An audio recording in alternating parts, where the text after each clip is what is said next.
আমরা এসেছিলাম এই যে 3 বোনে, দেখি বড়দি, এই যে আমার বড়দি, এই যে আমার ছোট বোন, আমরা 3 বোনে এসেছিলাম এই যে পাগলাখালিতে। এখন বাবাকে দর্শন করা হয়ে গেল, এখানে প্রসাদ নিলাম। এক বাবাকে দর্শন করলাম, আর আমার জন্মরাত্রি বাবা ভাবছে আমার 4টে সন্তান, 3টে এখানে, আর একটা কোথায় পড়ে রয়েছে। হ্যাঁ, সেটাও আসবে খুব তাড়াতাড়ি। বাবা চাইলে আমরা সব একসঙ্গে আসবো, 4 ভাই বোনেই। দেখুন এই গাছটার কি অপূর্ব মহিমা। আপনারা যে যে আসেননি পাগলাখালি বাবার মন্দিরে অবশ্যই আসবেন।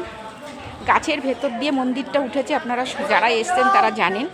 দেখুন কত ভাড়া বাঁধা, প্রত্যেকের মনস্কামনা বাবা পূর্ণ করে। তারপরে এসে পুণ্যার্থীরা এগুলো খুলে দিয়ে যান। হ্যাঁ, আপনারাও আসবেন, আপনাদের মনস্কামনা জানাবেন বাবাকে, বাবা অবশ্যই পূর্ণ করবে। তাহলে আর কি বন্ধুরা, এখন আসি, আজকের মতো টাটা, বাই বাই। আবার আসবো বাবাকে দর্শন করতে।